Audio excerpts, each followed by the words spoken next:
ακούγομαι? Από ντουπ ντουπ ντουπ. Πραγματικά. Ραδιόφωνο καλλιτεχνείο. Η ακρόαση αποκτά τη δική της όαση. Τη δική της όαση. Η ακρόαση αποκτά τη δική της όαση. Τη δική της όαση. Καλλιτεχνείο.org.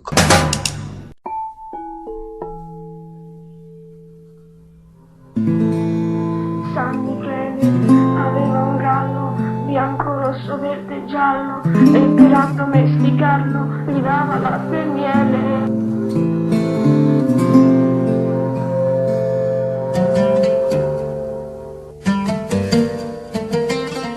Φαίνεται σίγουρη για τον εαυτό της και αρκετά ανεξάρτητη η Πακίτα Καλιέχου. Ακούστε τι απάντησε όταν τη ρωτήσαμε αν γνώρισε ποτέ τον φόβο. Να η απάντηση.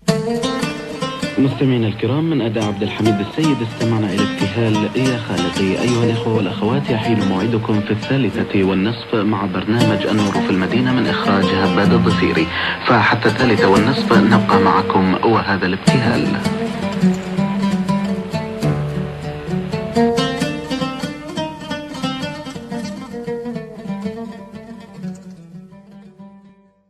Και σιγά σιγά έχει φτάσει η ώρα έτσι να σας αποκαλύψουμε τον ιδιαίτερο καλεσμένο μας που κάποιοι γνωρίζατε. Μας έκανε τη χαρά σήμερα και την τιμή να έχουμε στην παρέα μας τον Θανάση Παπακοσταντίνου. Καλησπέρα Θανάση. Καλησπέρα Θανάση. Καλησπέρα παιδιά. Δεν ξέρω, δεν σας ακούω πολύ καλά. Ωραία, θα το ρυθμίσουμε αυτό. Τώρα είναι λίγο καλύτερα. Ναι, να ακούγεστε λίγο πιο κοντά. Θανάση, καταρχήν να σε ευχαριστήσουμε πάρα πολύ που μας έκανε την ιδιαίτερη τιμή, δηλαδή να παρευρίσκεσαι, έστω και τηλεφωνικά στην εκπομπή. Σε ευχαριστούμε πάρα πολύ Θανάση, είναι ιδιαίτερη τιμή για μας. Και τίποτα σπουδαίο, αυτό που κάνω. Όχι, η αλήθεια είναι ότι επειδή ακούγεται ραδιόφωνο, μουσική παραγωγή, κάπως ακούγεται όλο αυτό, μιλάμε για ερασιτεχνικά πράγματα, μας αρέσει πάρα πολύ και γι' αυτό ασχολούμαστε με αυτό, οπότε εκτός από παραγωγή είμαστε και φαν, θα μπορούσα να πω έτσι με αυτή την έννοια, οπότε για μας είναι ιδιαίτερη τιμή. Η αλήθεια είναι έτσι όπως ξεκίνησε ο Νίκος θα με συγχωρέσει Θανάση, σου μιλάω στον Ενικό. Στον Ενικό, μα ο πληθυντικός είναι, εγώ δεν μπορώ να τον κατανοήσω τον πληθυντικό κιόλας.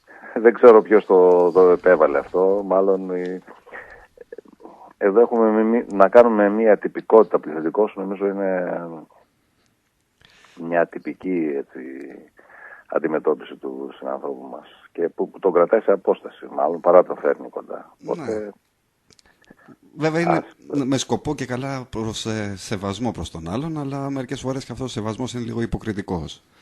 Εννοείται. Έχω μία γνωστή μου η οποία μιλούσε τη μάχνα στον πληθυντικό. Έτσι έμαθε, έτσι μεγάλωσε. Και όταν μαλώναν της έλεγε μητέρα, δεν χαίρεστε.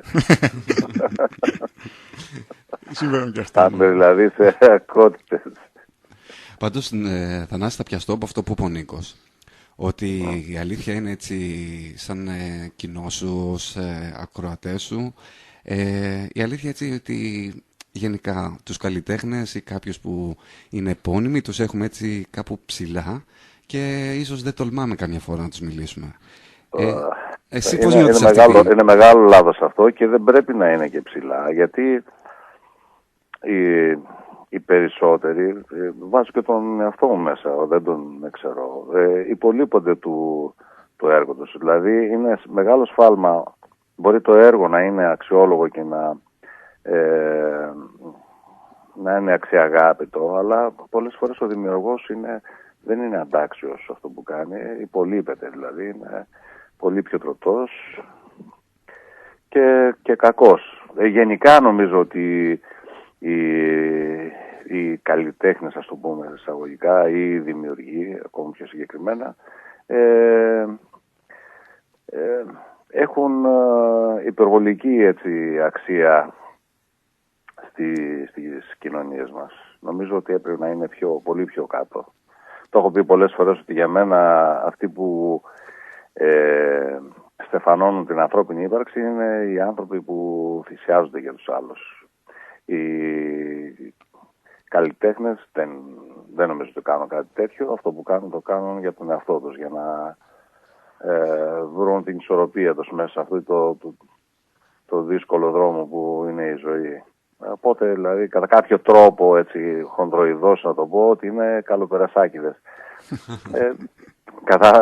Δεν μπορούν, λοιπόν, δεν έχουν δικαίωμα να μιλάνε, ούτε να είναι ψηλά σε βάθρο. Ξέρω γιατί γίνεται, γιατί πολλές φορές η τέχνη είναι ευεργετική για τον άνθρωπο, είναι μεγάλο στήριγμα και απλά γίνεται το λάθος αυτή, ας πούμε, αυτό που εισπράττει ο ακροατής να το αποδίδει και στον ίδιο το δημιουργό. Εσύ σαν Θανάσης πώς το διαχειρίζεις όλο αυτό, δηλαδή αυτή η απόσταση? Εγώ προσπαθώ, ένα από τα βασικά μου μελήματα όταν κάνω συναυλίες, κυρίως, αλλά γενικότερα στη ζωή μου, έτσι, αλλά και ειδικά όταν κάνω συναυλίες, είναι να υποσκάπτω το μύθο που πάει να δημιουργηθεί ανάμεσα σε μένα και σε αυτούς που με ακούνε. Για μένα είναι βασικό αυτό, είναι πολύ βασικό. Καταρχήν οι φίλοι, παράδειγμα, δεν έχουν μεταξύ τους μύθους, ας πούμε. Δεν έχει κάποιος τον άλλον πάνω σε βάθρο, είναι ίσοι μεταξύ τους. Η οικειότητα, λοιπόν, προϋποθέτει να μην υπάρχει μύθος. Εμένα με ενδιαφέρει η οικειότητα πολύ πιο πάνω από το μύθο. Εγώ κάθομαι μετά τις συναυλίες, μπορεί να είμαι κουρασμένος, αλλά κάθομαι και συζητάω με τους συνανθρώπους που έχουν έρθει εκεί και δεν το κάνω με αγκαρία, αλλά το κάνω με χαρά.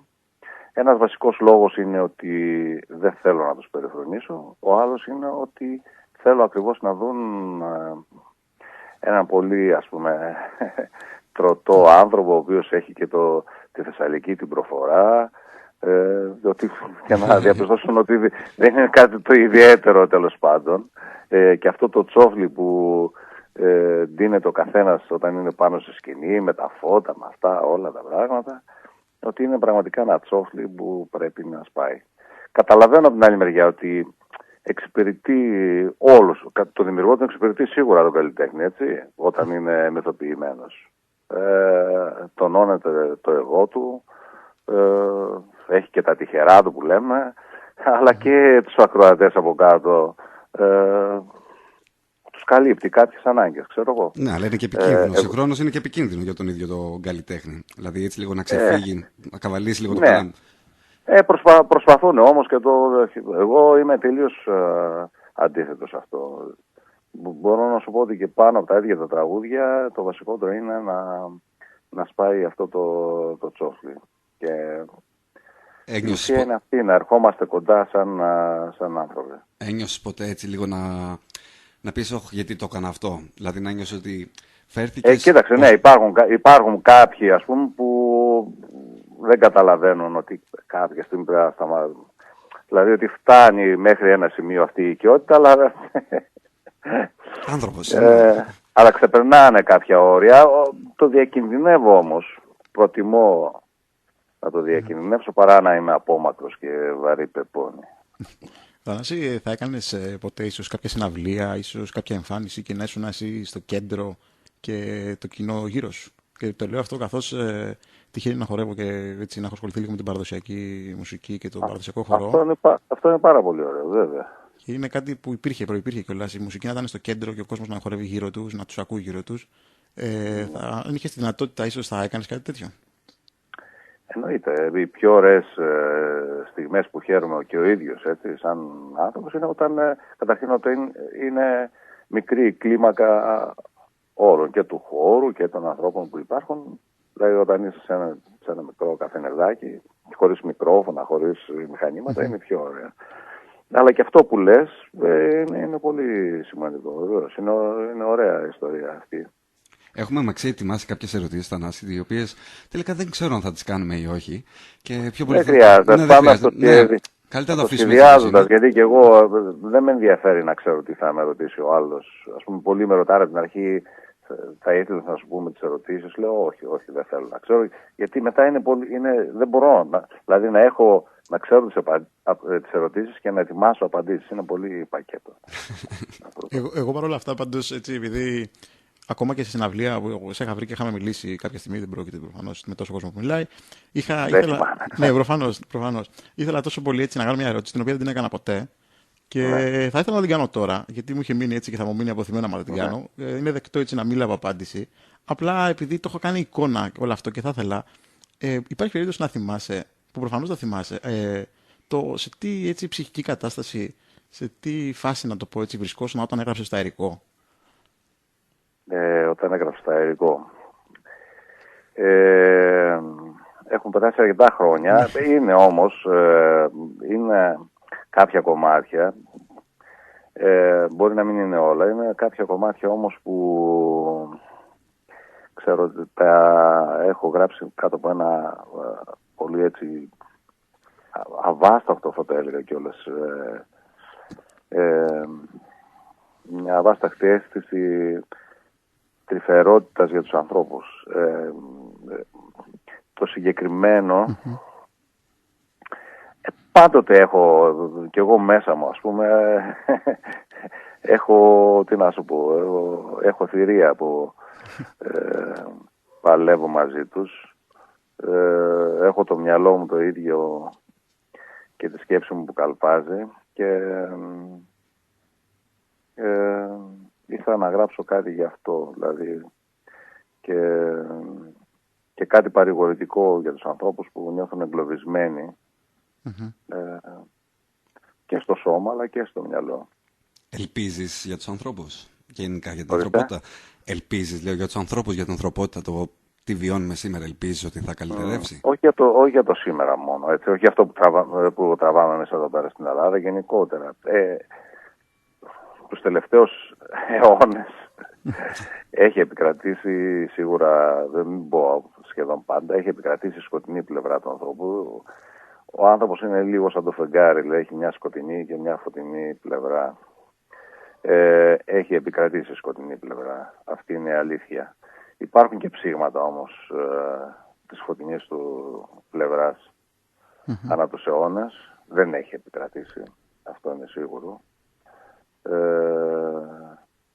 Δεν ξέρω. Ούτε αισιόδοξος, ούτε τελείως απαισιόδοξος είμαι. Ναι, δεν έχουμε παραδώσει και τα όπλα. Ναι. Όχι. Ποτέ.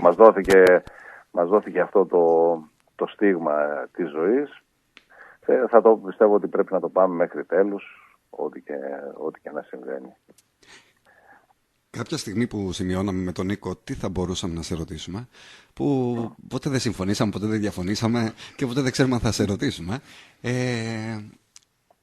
πιαστήκαμε στο θέμα αν ποτέ, επειδή δυστυχώς η κοινωνία έχει γίνει με ταμπέλες, είτε είναι πολιτικές είτε είναι οτιδήποτε άλλο, θα ήσουν έτσι σύμφωνος κάποια στιγμή αν κάποτε έβγαζε κάποιος έτσι μια κίνηση με την ατάκα, όχι φυσικά ΣΥΡΙΖΑ, ΠΑΣΟΚ, κουτουλού, με την ατάκα δεν γουστάρω τον κόσμο που ζω ή δεν μ' αρέσει το σύστημα που έχετε φτιάξει. Θα συμμετείχες ποτέ σε μια τέτοια κίνηση? Δηλαδή, μία που να μην είχε ταμπέλα ή μία που να έχει μια ταμπέλα η οποία θα ήταν τελικά ομόφωνη από όλους μας. Γιατί αν με ρωτήσεις εμένα προσωπικά σαν Ευθύμη, θα σου πω ναι, δεν μ' αρέσει ο κόσμος που ζω. Δεν μ' αρέσει δηλαδή το χρηματοπιστωτικό σύστημα κουτουλού. Ναι. Να σου πω τι γίνεται.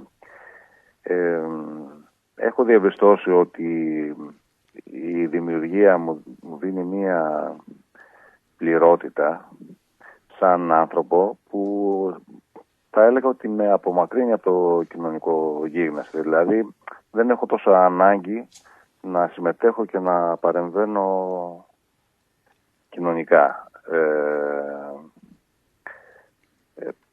Νομίζω ότι με καλύπτει πάρα πολύ η δημιουργία σαν τις ανησυχίες μου. Δηλαδή στην ουσία για το δημιουργό η δημιουργία λειτουργεί σαν φρένο στις κοινωνικές του ανησυχίες κατά κάποιο τρόπο. Δεν σημαίνει ότι δεν έχω, έτσι. Απλά δεν είμαι και σαν άνθρωπος μοναχόλικος και γενικά ποτέ δεν υπήρξα σε ομάδες και να λειτουργήσω μέσα. Και αυτό δεν σημαίνει ότι είναι το σωστό. Είμαι και συναισθαλμένος και αυτά δεν το έχω αυτό το πράγμα. Δηλαδή να συμμετέχω κοινωνικά. Βέβαια μέσα από τα τραγούδια νομίζω ότι κάτι προσφέρω, ας πούμε, Σίγουρα και... στο να γίνει εκεί η ζωή μας λίγο καλύτερη. Αυτό ξέρω εγώ. Σίγουρα και πολλά.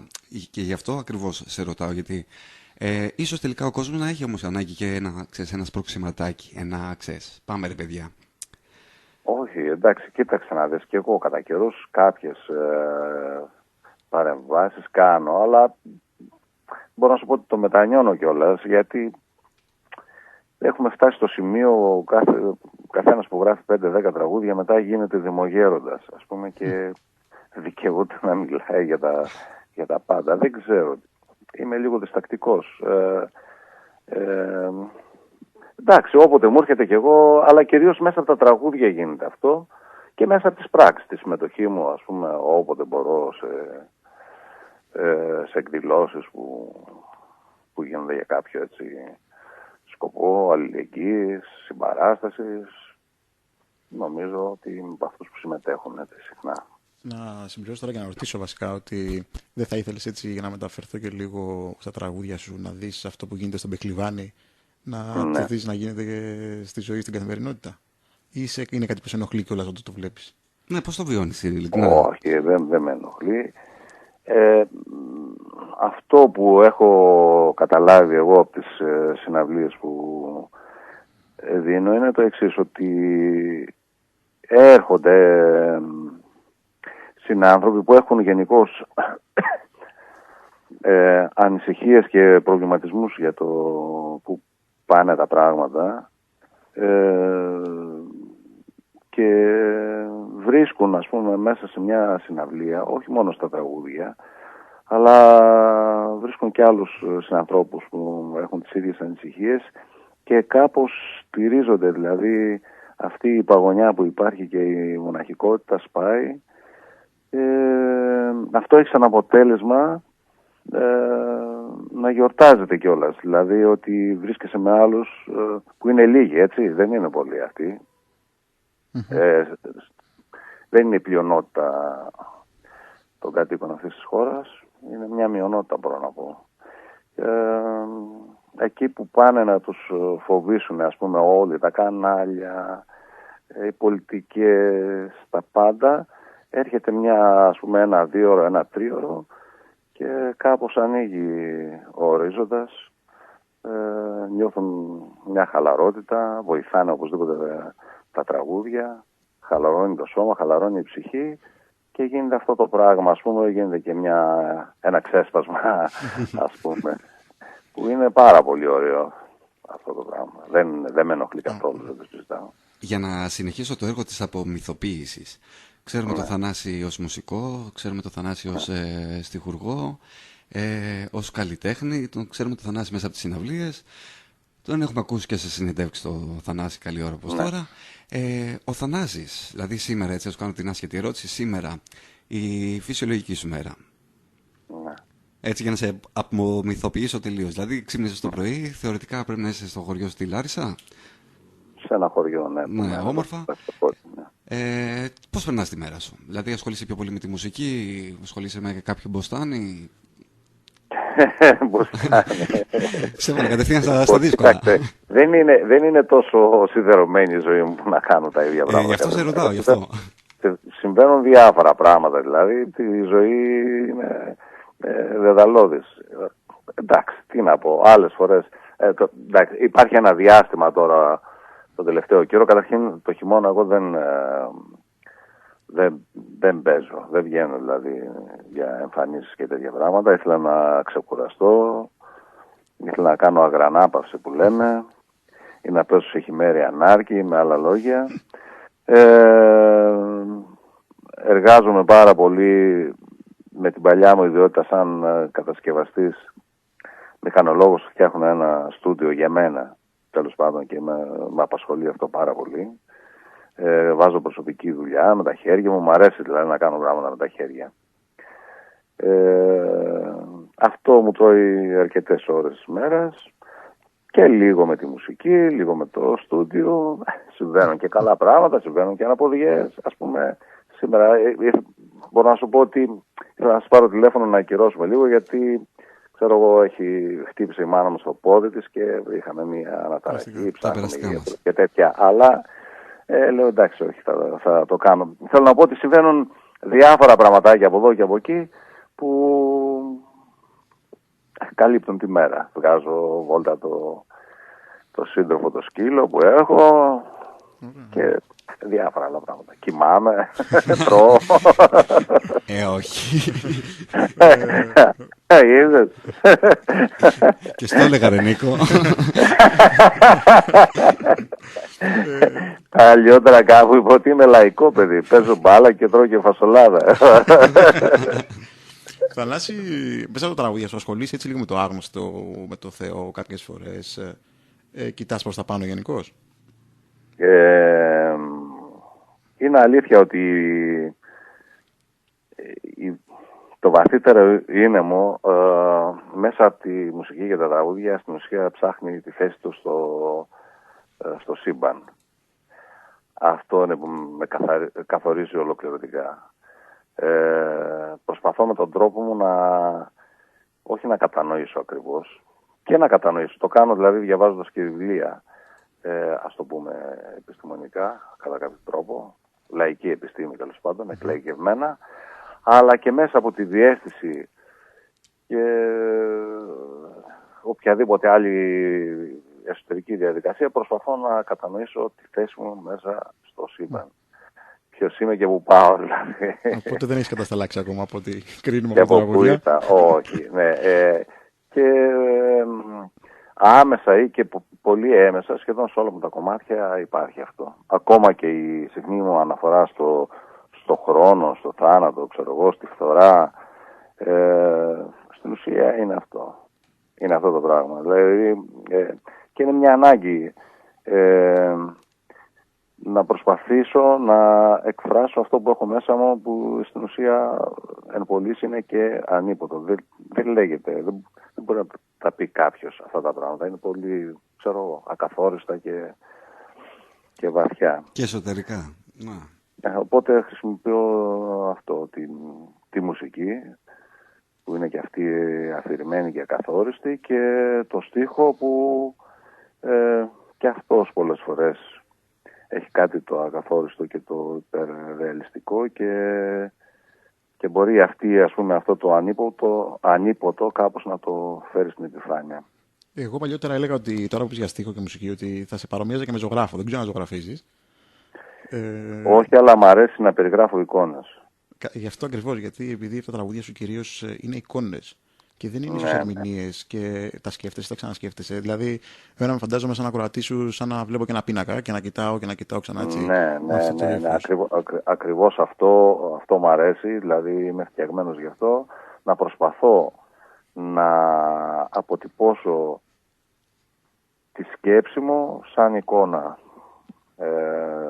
στα τραγούδια ή να αποτυπώσω τη σκέψη και τα συναισθήματα που έζησε κάποιος άλλος.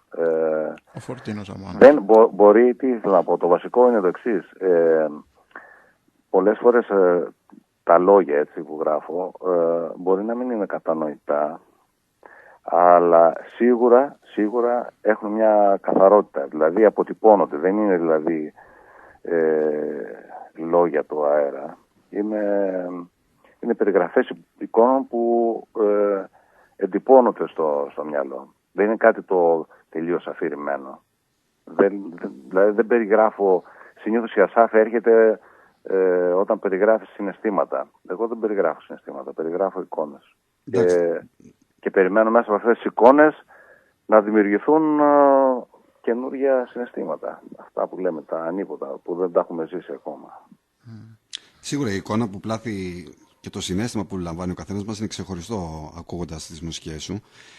Εγώ θα σου κάνω την άλλη ερώτηση. Από τη στιγμή που έχεις ωραίο γραπτό λόγο, βιβλίο έχεις γράψει κάποιο, σκέφτεσαι να γράψεις, δηλαδή τα περνάς μέσα από τη μουσική και μέσα από τα τραγούδια. Έχεις ποτέ πει ότι θα βγάλω ένα βιβλίο, δηλαδή ίσα με κάποια ποίηματα, με κάποιους στίχους, με ένα πεζό, οτιδήποτε? Το έχεις ποτέ? Πεζό σίγουρα δεν μπορώ να γράψω, είχα δοκιμάσει και παλιότερα, δεν μπορώ με τίποτα.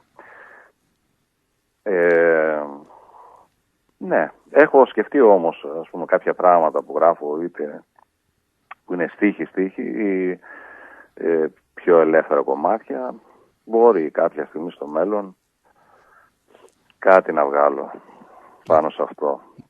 Είμαι και διστακτικός βέβαια, γιατί κυκλοφορούν φοβεροί ποιητές και στιχουργοί στον κόσμο ολόκληρο και λες μετά, συγκρίνεις και λες τι να κάνω τώρα, να βγάλω κάτι που... Κανονικά, αν δεν ήμασταν live, θα το είχα κόψει τώρα αυτό, γιατί ήταν άκυρο.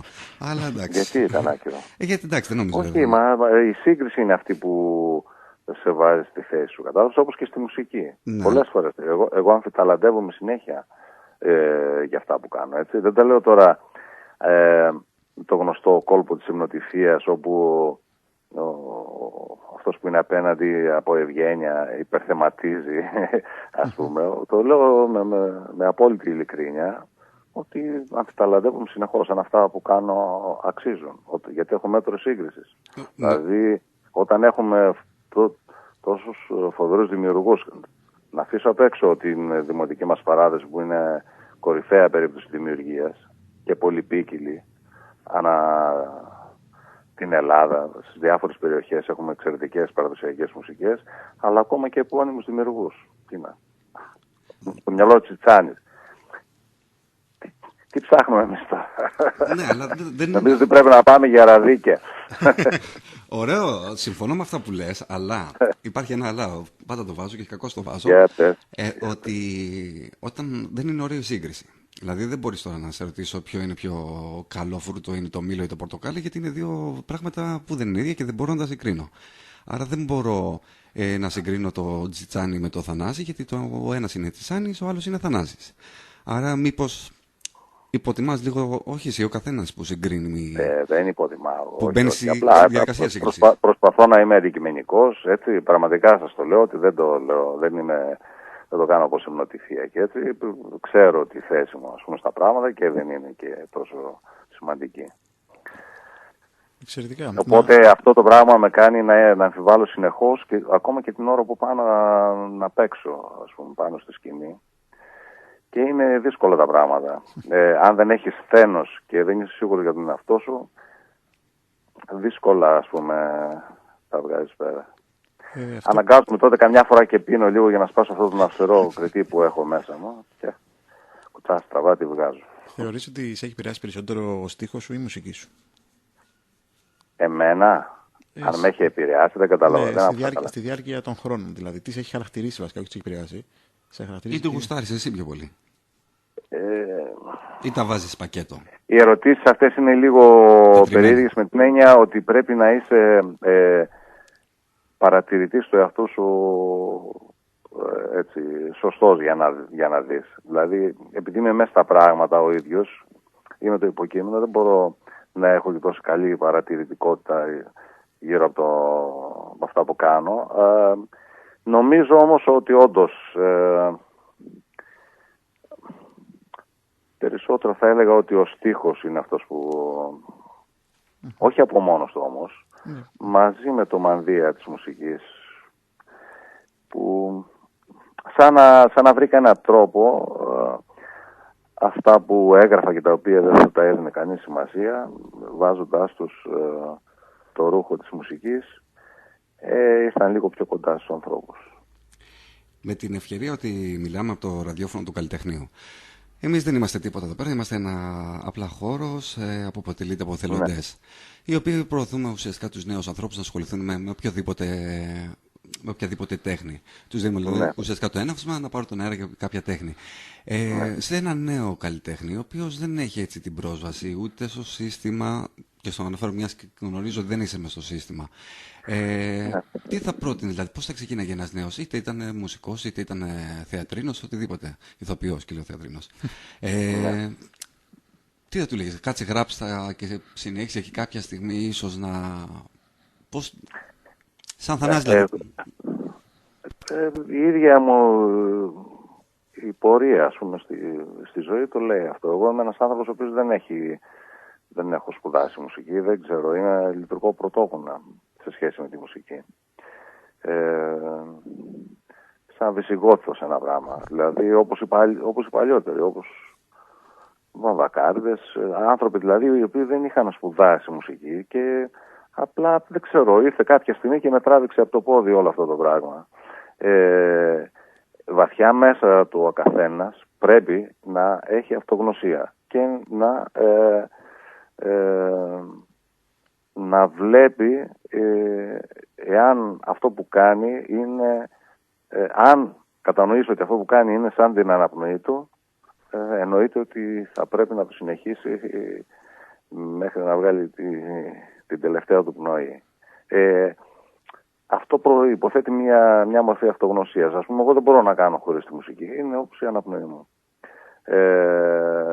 Επίσης, πάλι μέσα από την προσωπική μου πορεία, νομίζω ότι κανείς δεν πρέπει να είναι βιαστικός. Θα πρέπει να είναι υπομονετικός γύρω από αυτό το θέμα της δημιουργίας και της ανταπόκρισης του κόσμου. Εγώ είχα πάρα πολλά χρόνια, δηλαδή από το 1993 και όλο αυτό το πράγμα που χτίστηκε, που δεν είναι και τίποτα το φοβερό, ήρθε σιγά σιγά και από στόμα σε στόμα. Όπως ξέρετε, δεν βγαίνω στις τηλεοράσεις, δεν είμαι απομονωμένος εδώ πέρα, είμαι παντρεμένος με παιδιά, δηλαδή έχω όλα τα αντίθετα στοιχεία από αυτά που έχει ένας οποιοσδήποτε αντίθεσος καλλιτέχνης που κινείται στο χώρο. Τι άλλο. Ναι, να μην το βάλουν κάτω και να μην από τις κριτικές των άλλων να τις πάρουν υπόψη, αλλά να μην τις πάρουν και κατά ακόμα και αν είναι αρνητικές. Γιατί ποτέ κανείς δεν ξέρει πότε θα ανθίσει ο άλλος. Έρχονται και μου δίνουν διάφορα και μουσικές και στίχους και είμαι πολύ διστακτικός. Μου ζητάνε την άποψή μου. Είμαι διστακτικός για αυτόν ακριβώς το λόγο. Γιατί εκείνη τη στιγμή μπορεί να μην μου αρέσει αυτό που μου έχει δώσει κάποιος, αλλά είμαι σίγουρος ότι αύριο δεν θα κάνει ένα άλμα όσον αφορά την αισθητική και τον τρόπο που γράφει. Μπορεί να γίνει κάτι αξιοσημείωτο. Οπότε διστάζω δηλαδή να πω την άποψή μου. Κυρίως όταν είναι αρνητική. Γιατί όταν είναι θετική τη λέω αμέσως. Δηλαδή αν κάποιος σου στείλει το απαντάς, δηλαδή λες τα σχόλιά σου... Να σου πω τι γίνεται. Μου στέλνουν πάρα πολύ και έτσι δεν θα έπρεπε να κάνω τίποτα άλλο παρά μόνο αυτό το πράγμα. Γραμματιακή υποστήριξη. Έχω επιλέξει κατά βάση να απαντάω κυρίως σε αυτούς που μου αρέσουν αυτά που μου στέλνουν. Σε αυτούς που δεν μου αρέσουν, σε άλλους απαντάω, σε άλλους αποφεύγω, υποθέτοντας ότι θα το κατάλαβαν μέσα από την απουσία, ας πούμε, της επικοινωνίας. Γιατί δεν είναι και εύκολο. Δεν είναι και εύκολο. Είναι πολύ δύσκολο αυτό το πράγμα και ψυχρό. Ναι, και δεν είναι και ευχάριστο. Αλλά δεν μπορείς όμως και να μην λες και την αλήθεια από την άλλη μεριά. Αυτό που έχεις εισπράξει. Όσον αφορά τις επιρροές της μουσικής που έχουμε, σαν Έλληνες κιόλας, δυτικές, ανατολικές, θεωρείς ότι αρχικά μας επηρεάζουν όλους μας. Εγώ, ας πούμε, για τον εαυτό μου έχω ρίζες μικρασιάτικες, κριτικές, οπότε όλο αυτό μέσα μου έχει γίνει ένα συνοθήλευμα. Εσύ θεωρείς ότι έχει επικρατήσει μέσα σου, γιατί έχουμε ακούσει πολύ ανατολική μουσική στα τραγούδια σου, ανατολικά στοιχεία, έχουμε ακούσει και ηλεκτρονικά στοιχεία. Θεωρείς ότι μέσα σου... Έχω και πολλά από το δυτικό, ας πούμε, τρόπο δημιουργίας μουσικής. Εγώ δεν με απασχολούν αυτά. Επειδή ακριβώς σας είπα είμαι πρωτόγονος και κινούμε κουτουρού στο χώρο. Μουσική να είναι. Μουσική να είναι και ό,τι να είναι. Ναι, δεν βάζω στεγάνα. Ακούω πάρα πολύ μουσική και της Ανατολής και της Δύσης και του Βορρά και του Νότου και του Πάνω και του Κάτω. Ό,τι δηλαδή η αισθητική μου τα αποδέχεται, τα ακούω πάρα πολλά πράγματα. Έτσι δεν με ενδιαφέρει να ξεχωρίσω. Υπάρχουν πολύ σημαντικά στοιχεία, ας πούμε, και στη μουσική αυτή που είπες της Ανατολής, όσον αφορά παράδειγμα τις μελωδίες, τους δρόμους που είναι πιο λεπτεπίλεπτοι, έχουν περισσότερες λεπτομέρειες μέσα, άρα και συναισθήματα πιο λεπτομερή. Έχουμε όμως και τη δυτική μουσική που έχει αναπτύξει την αρμονία. Μπορεί να είναι λίγο πιο φτωχή στο μελωδικό τομέα, αλλά αρμονικά έχει αναπτυχθεί. Και άλλες μουσικές της Αφρικής. Μπορεί να μην είναι ούτε πλούσιες αρμονικά, ούτε πλούσιες μελωδικά, αλλά έχουν σπουδαία αριθμική αγωγή. Οπότε θα πρέπει να βλέπουμε σαν μια αλότητα αυτό το πράγμα, δηλαδή τη μουσική. Τι είμαστε κιόλας. Μια μπουκιά είμαστε όλοι οι άνθρωποι σε σχέση με το σύμπαν. Εγώ να σχολιάσω όμως ότι το πρωτόγονος που ανέφερες με το πρωτοπόρος δεν διαφέρουν και πάρα πολύ. Τουλάχιστον έτσι όπως έχεις αποδείξει. Ναι, ξέρεις τι γίνεται καμιά φορά. Δεν είμαστε ποτέ σίγουροι. Εγώ πολλές φορές νιώθω ότι αυτό λογοκρίνομαι ακριβώς επειδή δεν έχω γνώσεις και επειδή δεν έχω και τεχνική. Αλλά αυτή η απουσία των γνώσεων και της τεχνικής από την άλλη μεριά μου οδήγησε ίσως στο να αποκτήσω αυτό το προσωπικό ύφος μέσα από άλλους δρόμους. Ας πούμε, ασχολήθηκα με τα κουρδίσματα και έβγαλα κάτι δικό μου, ένα προσωπικό στοιχείο. Πιθανώς αν είχα σπουδάσει, αν ήξερα τεχνική, αν ήμουν δηλαδή βιρτουόζος, να έβγαζα άλλα πράγματα, αλλά να μην έβγαζα αυτά. Κανείς δεν θα μάθει ποτέ. Θα ζούμε συνεχώς στην αβάσταχτη ελαφρότητα του είναι, που έλεγε και ο Κούντερα. Εγώ θα συνεχίσω την απομυθοποίηση, αφού τις ερωτήσεις που είχαμε μπροστά στο Θανάση να ξέρεις ότι έχουμε κάνει off τελείως, έχουν φύγει στο πλάι. Παρ' όλα αυτά μου έχουν έτσι μείνει, επειδή μόνο και μόνο κάναμε πλάκα με τον Νίκο πριν την εκπομπή. Και του λέω θα κάνω αυτή την ερώτηση. Και μου λέει όχι, λέει, μην την κάνεις. Εγώ θα την κάνω λοιπόν. Θέλω να μου πεις ένα ελάττωμά σου, με την έννοια όμως έτσι όπως η σύζυγός σου π.χ. σε εισαγωγικά σε κράζει. Ξέρεις πάλι, Θανάση, ναι. Ποιο θα θεωρούσε ένα ελάττωμα που θα ήθελες εσύ να το φτιάξεις ή να... Ο Νίκος γελάει ακόμα. Ναι. Ελάττωμα δικό μου. Δικό σου, που θα θεωρείς, επειδή μου σαν άνθρωπος, ναι, θα θέλεις να το φτιάξεις, να το διορθώσεις σιγά σιγά. Άμα θες δεν απαντάς κιόλας, δεν είναι απαντητή. Να απαντήσω είναι πολλά, δηλαδή μην νομίζεις. Είμαι από τους πιο ερευώδεις ανθρώπους που υπάρχουν.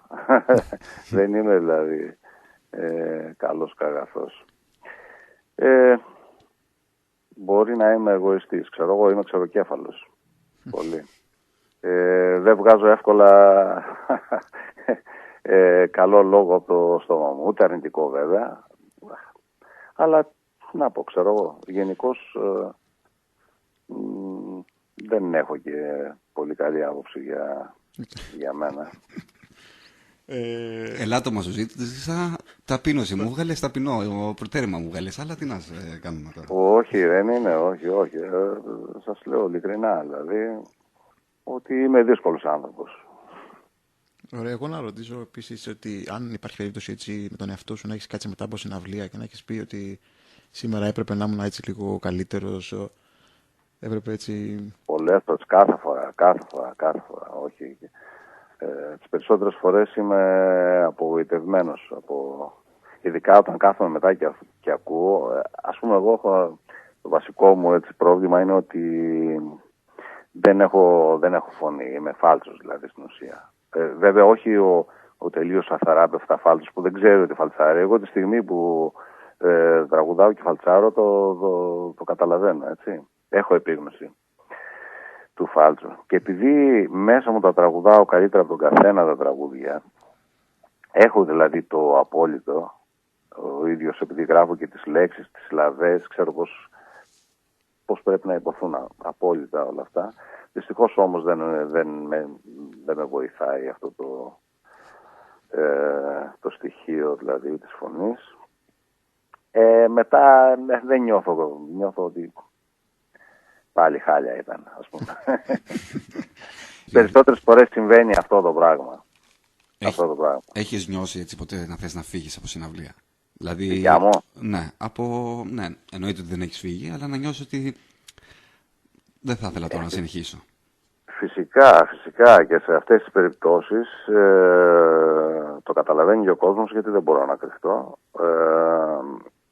Ευτυχώς όμως τότε υπάρχει αυτό το πράγμα που σας είπα προηγουμένως. Με πίνω λίγο, ας πούμε, και επειδή ευτυχώς δηλαδή όταν το αλκοόλ με χαλαρώνει και γίνομαι πιο ανέμελος και χαρούμενος, ας πούμε, ξεπερνάω αυτό το σκόπελο, γιατί διαφορετικά πρέπει να είσαι ειλικρινής και να πεις στον κόσμο, παιδιά, λυπάμαι, ξέρω εγώ, πάρτε πίσω τα χρήματα που δώσατε και δεν μπορώ να τραγουδήσω, δεν έχω το... Και αυτοί θα συνεχίζουν κι άλλο ένα κι άλλο ένα. Κι άλλο ένα κι άλλο, ναι.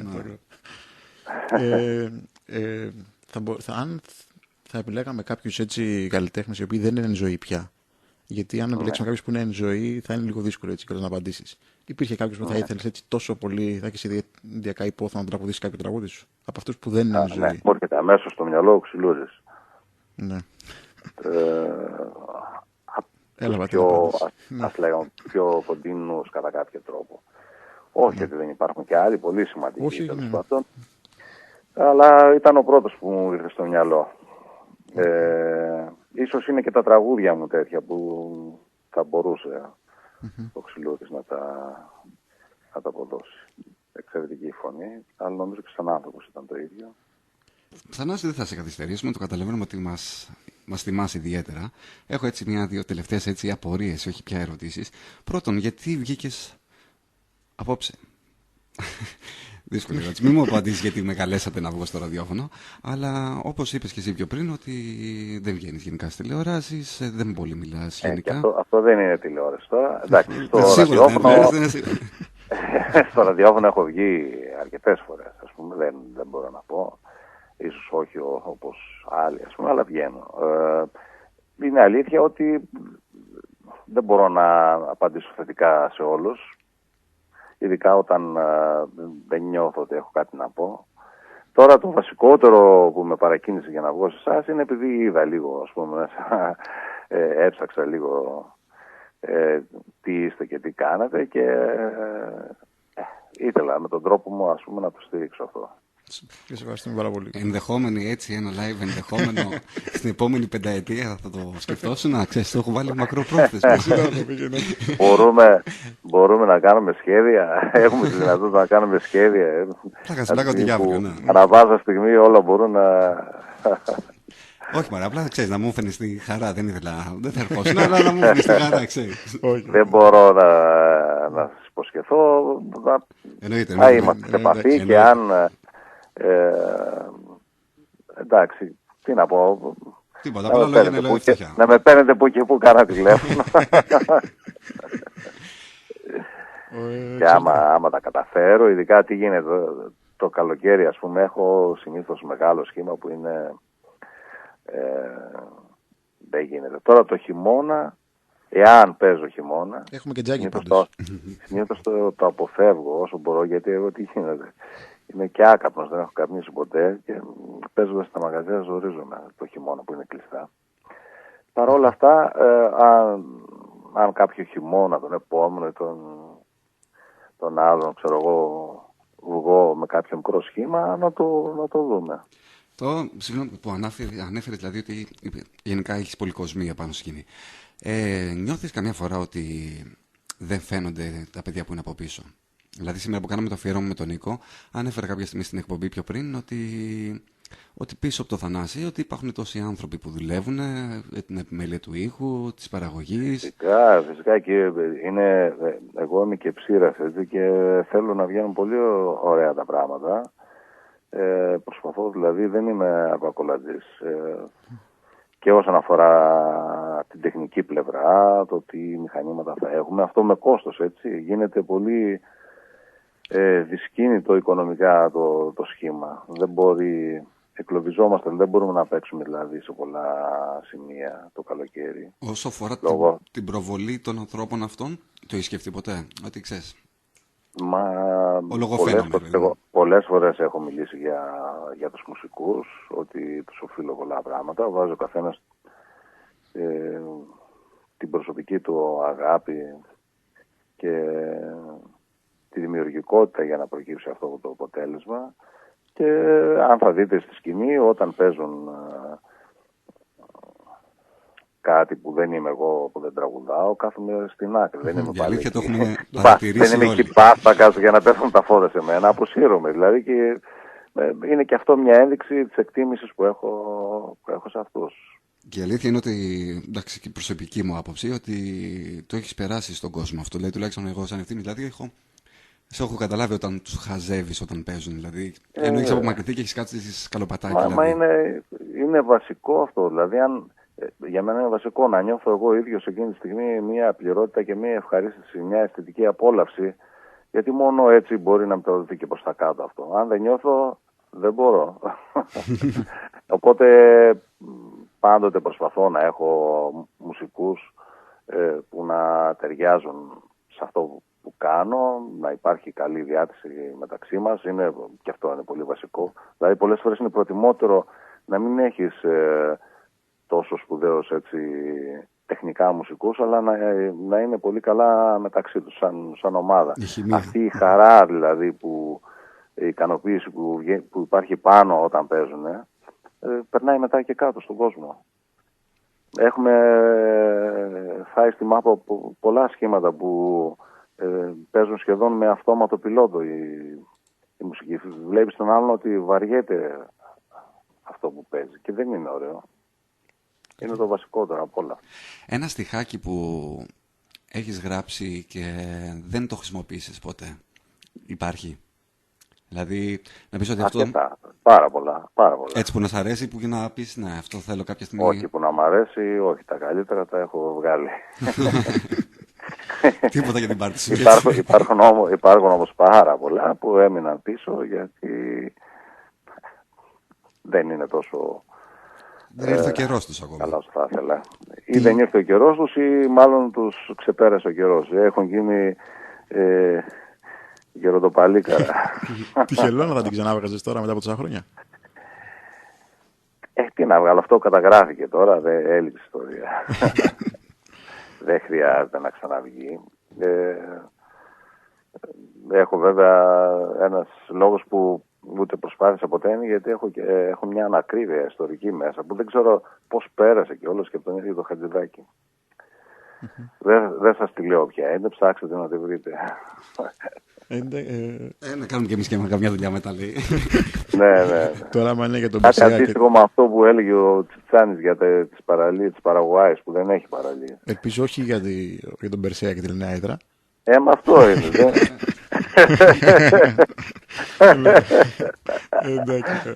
Λοιπόν, το δυστύχημα είναι ότι έχει καταγραφεί, έχει περάσει και στο δίσκο που έγινε τότε. Πού να κρυφτείς. Ωραία. Θανάση, δεν νομίζω ότι έχουμε κάτι να σε ρωτήσουμε.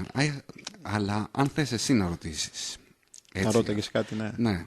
Σαν κοινό, έτσι, δηλαδή, θα ήθελες κάτι να ρωτήσεις το κοινό σου ποτέ? Είχες ποτέ κάποια ερώτηση? Και μην μας πεις γιατί με ακούτε.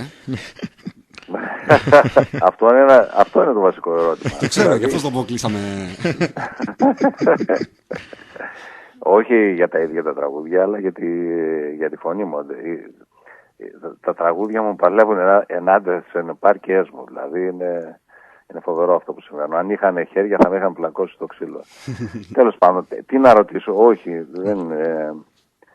δεν μου έχει έρθει να ρωτήσω κάτι. Νομίζω ότι μέσα από αυτά που λέγονται μετά, τις συναυλίες, μέσα από τα πρόσωπα που βλέπω, καταλαβαίνω και κατανοώ πολλά πράγματα, και την ειλικρίνεια και το ψέμα, το δίθεν, όλα τα πάντα. Δεν χρειάζεται... εντάξει, προσωπικά όταν βρίσκομαι με κάποιον, μπορεί να θέλω να μάθω κάτι για τη ζωή του, εντάξει, αλλά γενικώς, έτσι, ένα γενικό ερώτημα, όχι. Κατανοητό. Θανάση, 10 λεπτά είπαμε, 1 τετάρτο, και έχει πάει 1 ώρα, οπότε καταλαβαίνουμε ότι ήταν και η μέρα περίεργη που μας είπες. Θα πρέπει σιγά σιγά να σε εντάξει, ήτανε. Ναι, ήτανε.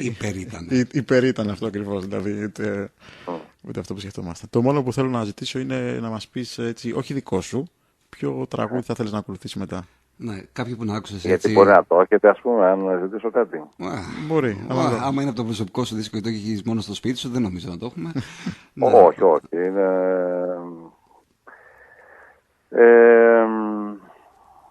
ένα τραγούδι του Βαμβακάρη, αλλά τραγουδισμένο από τον Μπιθικότσι, αν το έχετε, το «Τι πάθος ατελείωτο», που είναι το δικό μου, όλοι να θέλουν τη ζωή και εγώ το θάνατό μου. Το έχετε? Το διαδίκτυο θα δείξει.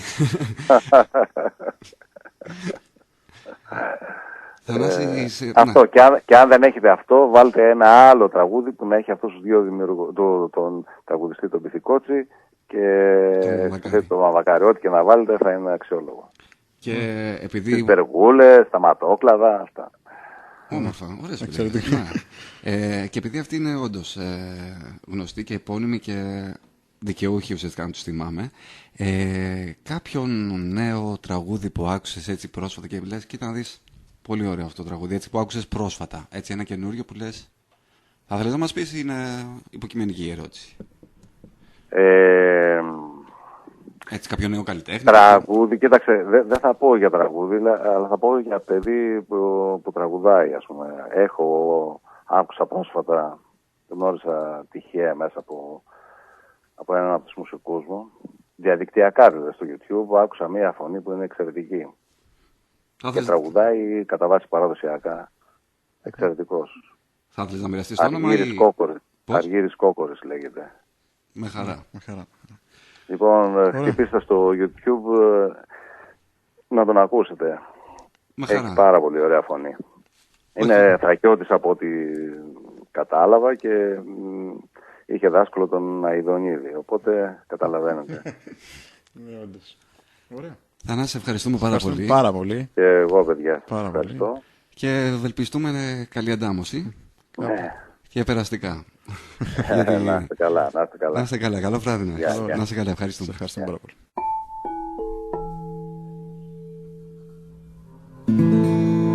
San Michele aveva un gallo bianco, rosso, verde e giallo e per addomesticarlo gli dava latte e miele.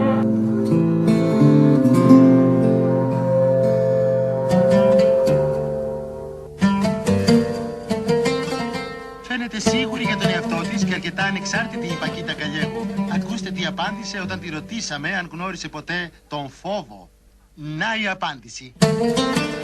مستمعينا الكرام، من أداء عبد الحميد السيد استمعنا إلى ابتهال يا خالقي. أيها الإخوة والأخوات، يحين موعدكم في 3:30 مع برنامج النور في المدينة من إخراج هباد الضفيري، فحتى 3:30 نبقى معكم وهذا الابتهال.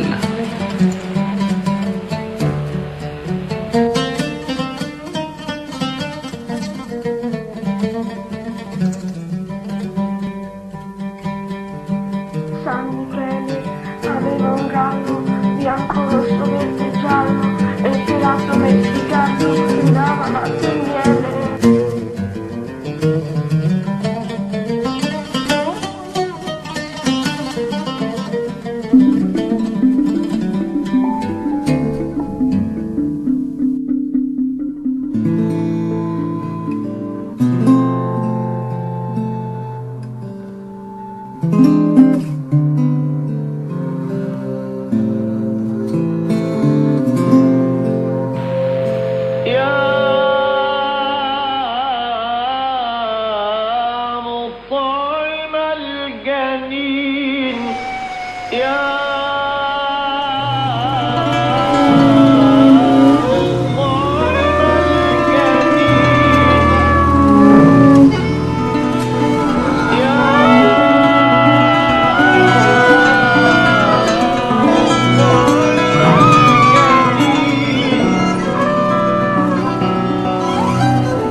صديقي أيها الإخوة والأخوات يحين موعدكم في 3:30 مع برنامج النور في المدينة من إخراج هباد الضفيري، فحتى 3:30 نبقى معكم وهذا الابتهال.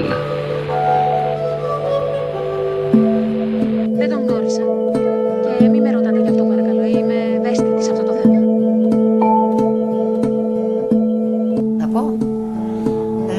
Σας πω ένα τραγούδι τώρα που παίζαμε τη Σαρακοστή όταν περιμέναμε το Πάσχα. Είχαμε ένα παιχνίδι που λέγονταν Καλογράκια και το τραγουδούσαμε και το παίζαμε μες στα κορίτσια.